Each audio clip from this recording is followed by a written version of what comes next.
저희가 어려운 시간을 쪼개서 귀한 분을 모셨기 때문에 수상 소감만 들을 수가 없습니다.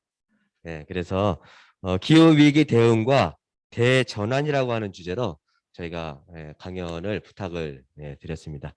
우리 이유진 박사님 나오셔서 강연해 주실 때 우리 힘찬 박수로 환영해 주시기 바랍니다.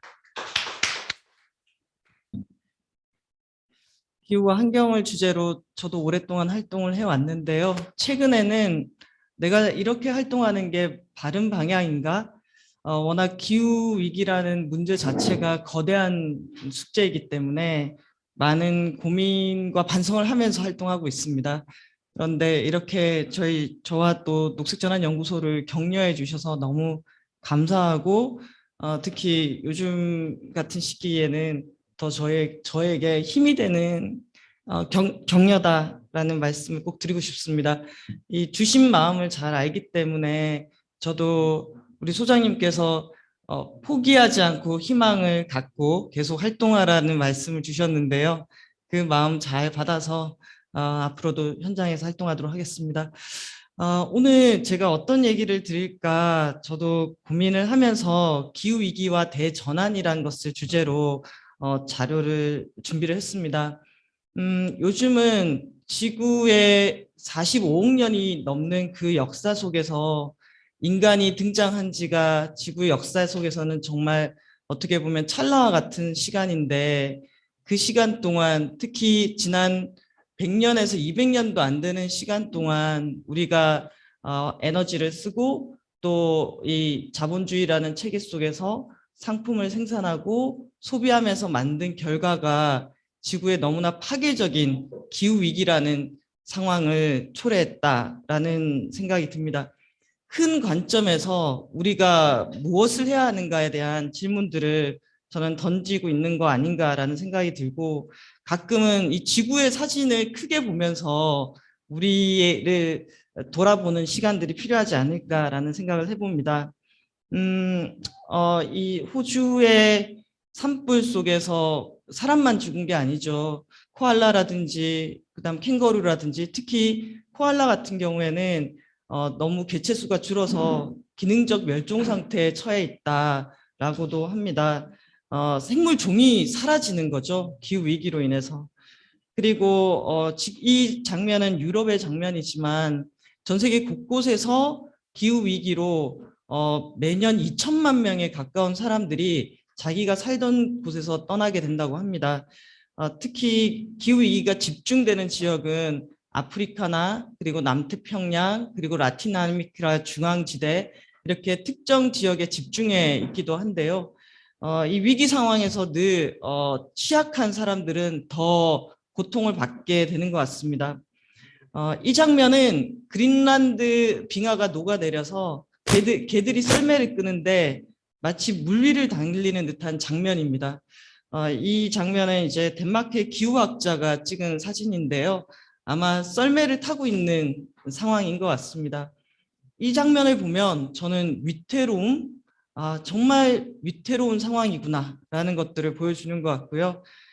지금 산업화 대비, 그러니까 모든 자료를 1850년을 기준으로 했을 때 그때보다 지구의 평균 기온이 1.1도씨가 상승했는데, 이 파괴적인 기후 위기가 지금 이렇게 나타나고 있습니다.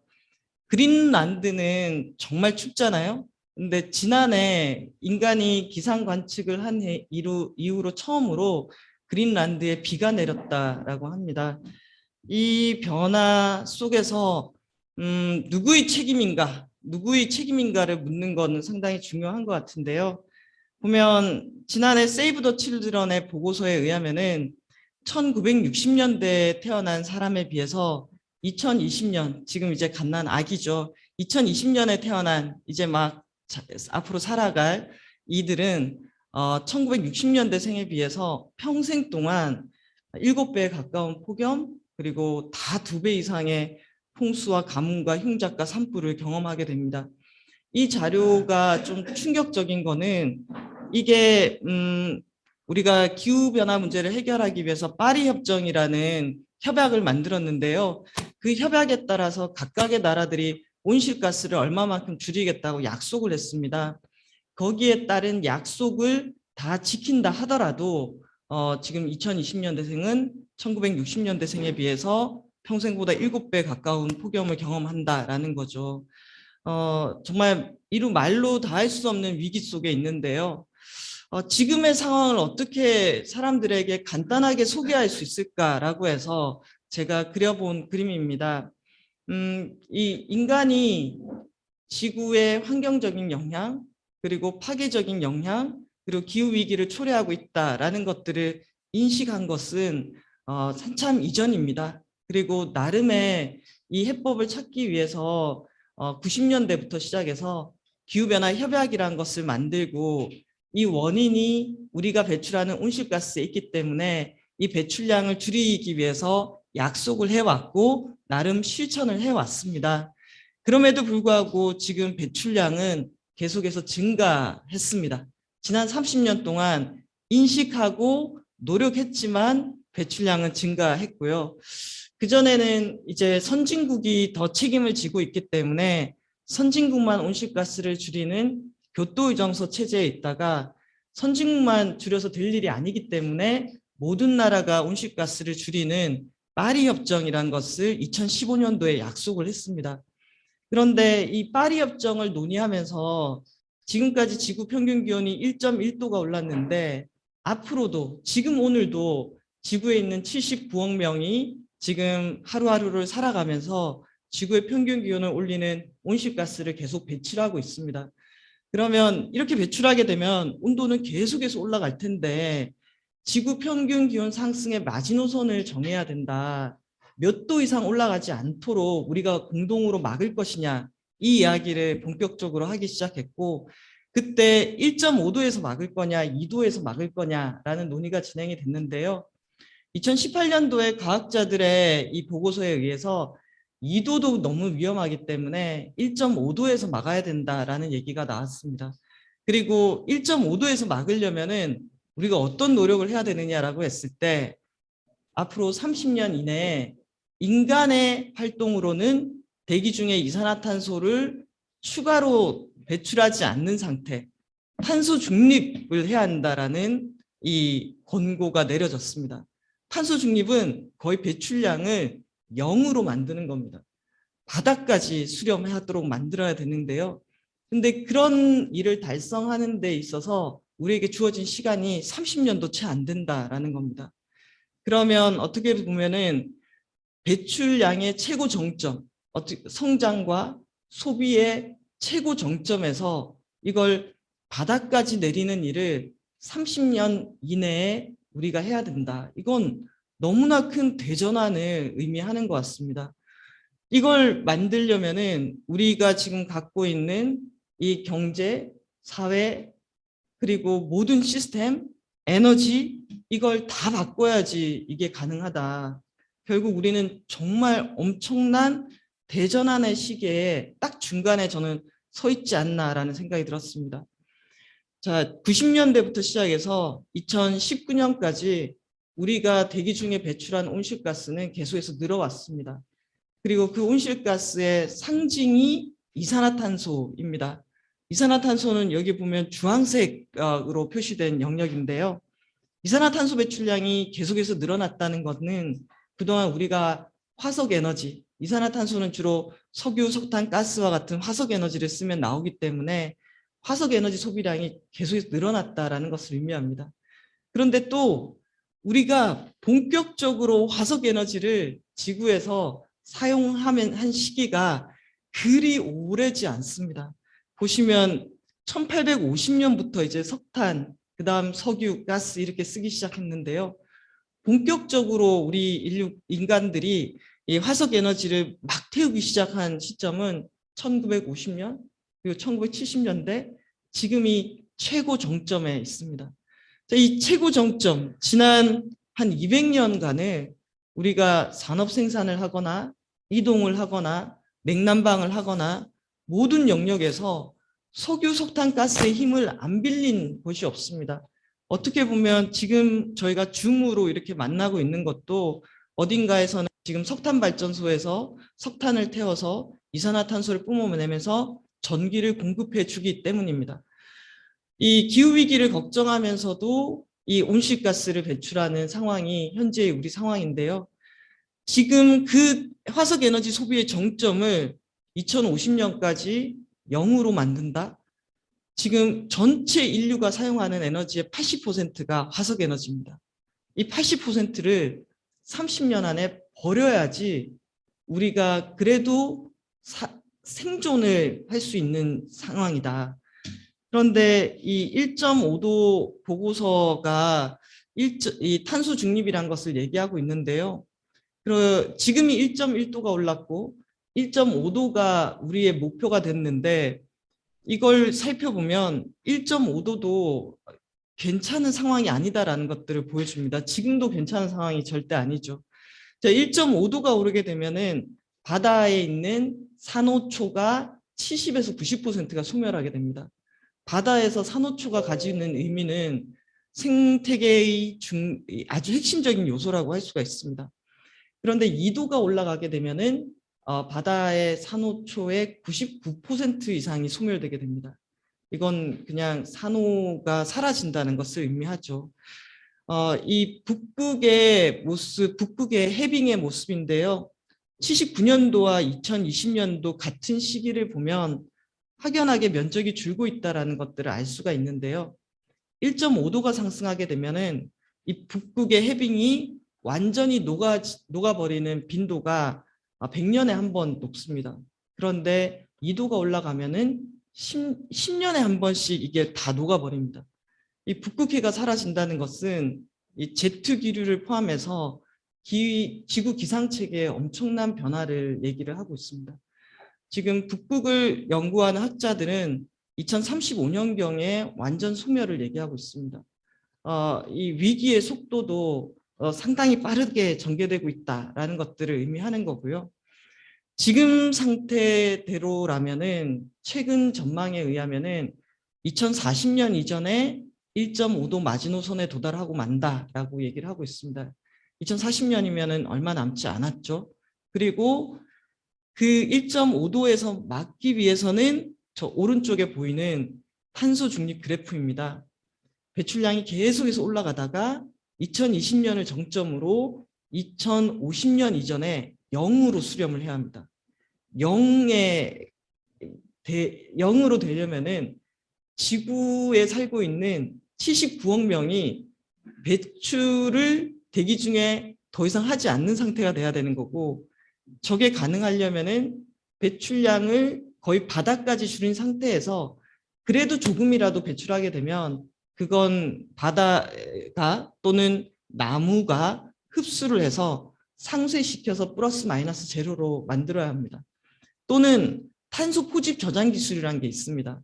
탄소를 포집해서 해저 또는 땅속에 묻는 방식입니다. 그런데 이 탄소를 포집해서 땅에 묻는다라는 거는 그만큼의 에너지가 필요하고 불확실성이 크고 비용도 들기 때문에 사실 탄소 포집 저장 기술에 대한 논쟁도 많이 진행되고 있습니다. 핵심은 저 그래프를 보면은 이거는 이제 우리가 지금의 모든 시스템을 바꾸지 않으면 안 된다라는 것을 보여주고 있습니다. 그리고 저걸 보면은 경제 성장이라든지 더 많은 더 많은 물질 소비 자체가 거의 불가능하다라는 것들을 보여주는 게 저 그래프라고 생각합니다. 저게 2018년도에 나왔는데요. 저기 보면은 2020년을 기점으로 꺾여야 한다라고 되고 있습니다. 근데 2020년에는 꺾였습니다. 코로나로 인해서 꺾였습니다. 코로나로 인해서 소비가 줄고 이동이 줄고 산업 생산량이 줄고 이러면서 꺾였는데요. 이제 저 꺾임의 상태를 우리가 기후 위기에 대한 인식과 더불어서 실제로 계속해서 내려가게 할 거냐, 다시 반등하게 할 거냐, 이게 우리에게 주어진 숙제인데, 한국 같은 경우에도 2020년과 21년을 봤을 때 20년에 줄어들었던 것이 2021년도에는 반등하는 상황이라고 볼 수가 있습니다. 자, 이 숙제를 하는 데 있어서 아까 제가 2040년경에 1.5도에 도달할 전망이다라고 이 보고서가 얘기를 하고 있는데, 그렇다고 해서 저희에게 20년이 남은 건 아닙니다. 왜냐하면 우리가 배출한 온실가스가 지구의 온난화 효과를 일으켜서 실제 온도 상승까지 도달하는 데 시간까지 포함했을 때 2040년이라고 얘기하는 거고, 1.5도를 도달하게 만드는 온실가스는 지금 현재 우리의 속도라면은 7년 정도 지금 배출하게 되면은 1.5도를 만드는 온실가스는 배출하게 되는 상황이 됩니다. 그래서 더더욱 시간이 없는 거죠. 저도 기후 관련한 이 자료와 내용들을 보면은 우리가 이전에 이런 숙제를 받은 적이 있는가? 한정된 시간 안에 지금까지 우리가 살아왔던 방향을 완전히 바꿔서 다른 삶으로, 다른 경제로, 다른 사회로 만들어야 한다라는 이런 숙제를 받은 적이 없다라고 생각합니다. 그래서 이것이 엄청난 숙제이고, 이걸 하기 위해서 우리는 정말 모든 것을 바꿔야 되지 않을까라는 생각이 드는데요.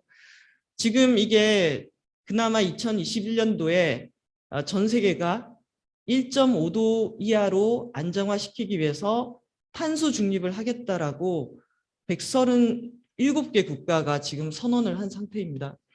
그리고 오른쪽에 보이는 그래프가 지금 현재 각각의 나라들이 배출하는 상황에서 탄소 중립이란 걸 하기 위해서 얼마만큼 배출량을 줄여야 되는지를 나타낸 그래프입니다.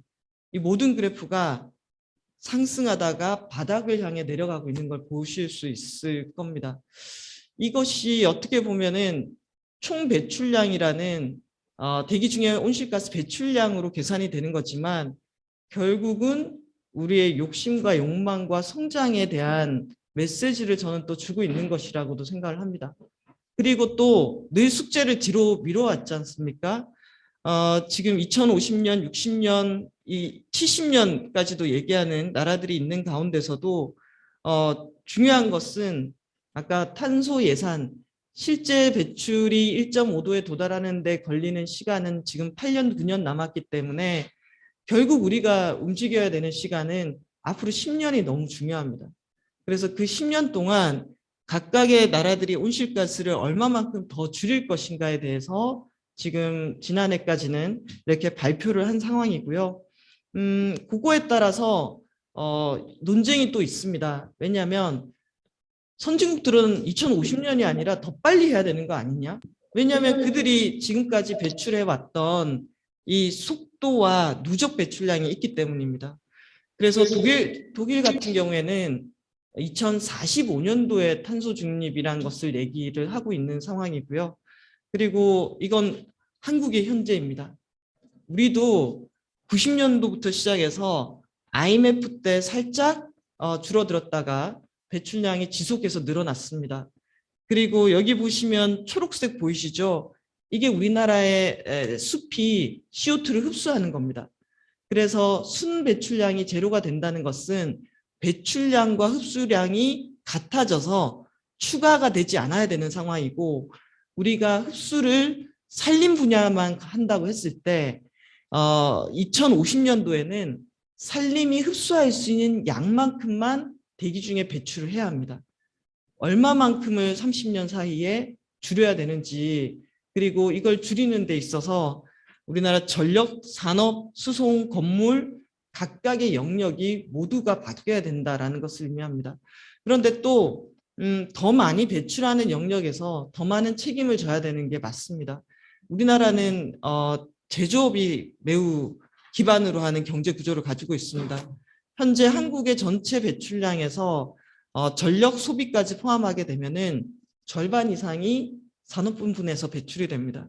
그래서 우리가 탄소 중립 사회로 간다는 것은 산업 구조를 바꿔야 된다는 거고, 산업 구조를 바꿔야 된다는 것은 산업을 기반으로 고용되어 있는 사람들, 먹고 사는 시스템, 경제 이런 것들도 통으로 바꿔야 된다라는 것을 의미합니다. 그런데 이걸 30년 안에 바꾸는 것이 정말 만만치가 않습니다. 그래서 사람들은 이것을 부정하거나 또는 회피하거나 이걸 제대로 받아들이지 못하는 이 감정의 단계, 이런 단계를 겪고 있는데요. 저는 아직 우리나라는 이것을 받아들이지 못하는 단계에 있다라고 생각합니다. 그리고 회피하고 싶은 단계, 그런데 주어진 시간이 없는 거죠. 그래서 2030년까지는 간단하게 지금 우리가 7억 톤을 배출하고 있다면은 그 중에 3억 톤 정도를 줄여야 되고, 또 2050년 이전에는 0으로 만들어야 합니다. 그런데 기후 정의에 입각하면 이건 정부의 목표치이고요. 기후 정의에 입각하면 이거보다 훨씬 더 빠른 속도로 줄여야 합니다.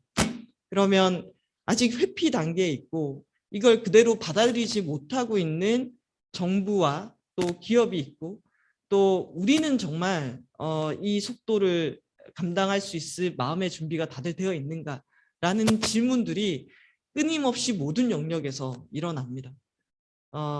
이 숙제가 우리 앞에 저는 남아 있는 거고요. 또 현재를 보게 되면은 각각의 나라들이 2030년까지 더 줄이겠다라고 약속한 것을 달성한다 하더라도 1.5도가 안 된다라는 겁니다. 1.5도를 넘어서는 2도 이상의 경로에 있기 때문에 지금의 노력도 너무나 불충분하다라는 얘기도 드리고 싶고요. 그 속에서 우리가 정말 탄소 중립 사회를 말로만 할 것이 아니라면은 우리나라 전체 5천만이 넘는 인구, 그 인구들이 에너지를 사용하고, 또 5천만이 넘는데 우리나라 지금 차량 대수가 2,400만 대가 넘습니다. 2명당 한 대꼴로 지금 차를 갖고 있는 이 시스템 속에 있는데요. 그러면 우리가 사용하는 에너지, 그리고 산업, 그리고 이동, 그리고 먹을거리, 그리고 농업에 대한 생산과 소비, 이 모든 것들이 다 연결되어 있습니다. 모든 것이 다 바뀌어야 되는 상황이죠.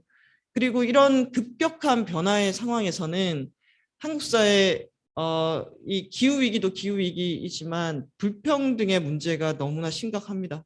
노인 빈곤율부터 시작해서 차별의 문제, 그리고 장애인들이 살아가기 너무 힘든 문제, 이런 것들도 같이 갖고 있습니다. 그러면 기후위기 시대에 급격한 탈탄소 사회로 전환하면서도 늘 변화는 사회적 약자에게 더 가혹하게 작동이 됩니다. 그러면 그 속에서도 기후위기와 불평등 문제를 같이 어떻게 접근해 나갈 것인가에 대한 숙제가 필요하고요. 이 숙제를 풀어가는 과정에서는 이 문제를 본격적으로 제기하기 위한 기후 행동도 중요하고요.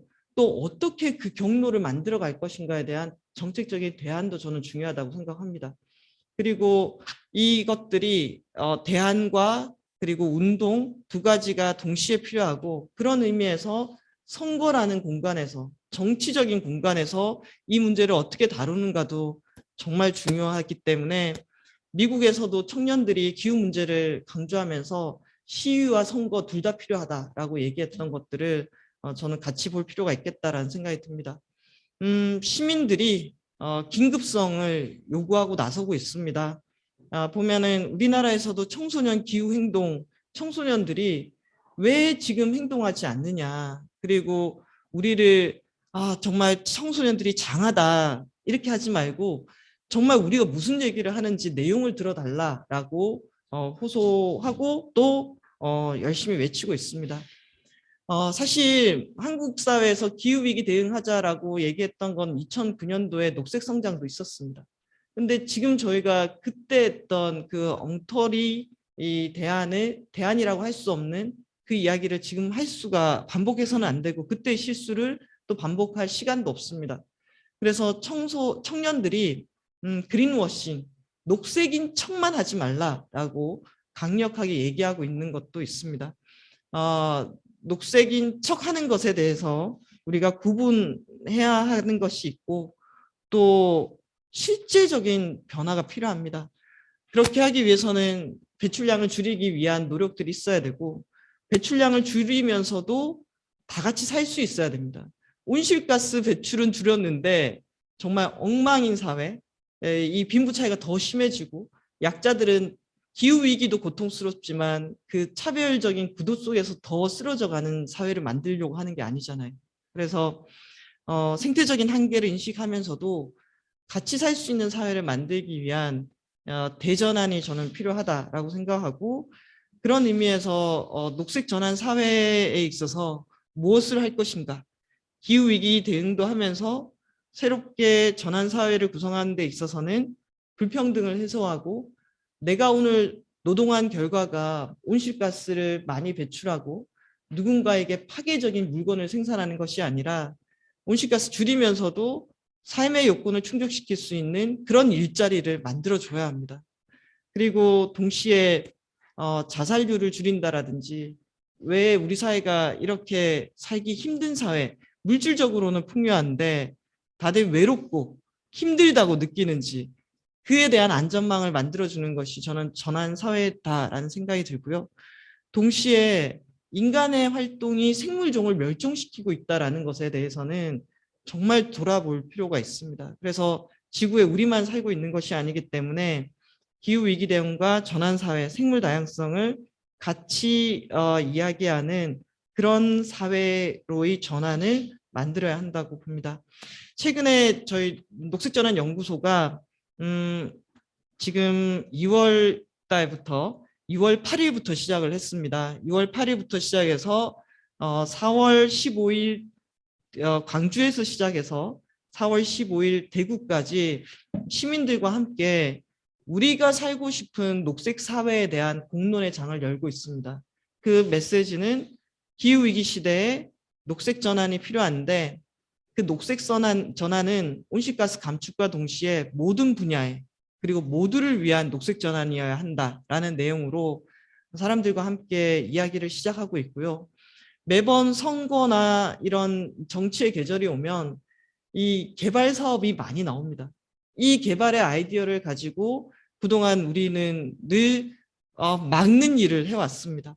근데 저는 막는 일과 동시에 어떤 사회여야 하는가에 대한, 우리가 살고 싶은 사회에 대한 그림을 그려야 된다라고 생각합니다. 그래서 각각의 지역별로 막아야 되는 일들과 우리가 살고 싶은 사회에 대한 그림을 같이 그려서 4월 15일이 끝날 때쯤이면 각각의 지역이 살고 싶은 사회에 대한 자료가 나오게 될 것 같습니다. 이런 것들을 얘기를 하면서 기후위기 시대에 많은 분들이 우울증을 호소하고 계십니다.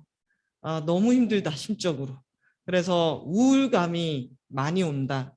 그런데 우울한 가운데서도 그래서 어떻게 살아갈 것이냐. 왜냐하면 우리가 포기하면 지금 막 태어나는 아이들과 그리고 다른 생물종들은 어떻게 합니까? 그렇기 때문에 우리가 절대 포기하지 않고 맞서서 싸우면서도 어떤 사회를 만들 것인가에 대한 그림을 그려서 함께 이야기해야 될 것 같습니다. 오늘 주신 이 상으로 저도 우울감과 힘듦을 있겠지만, 그래도 무엇을 어떻게 할 것인가에 대한 활동들을 계속해서 이어나가도록 하겠습니다. 오늘 초대해 주시고 또 이야기할 기회를 주셔서 정말 감사드립니다. 감사합니다.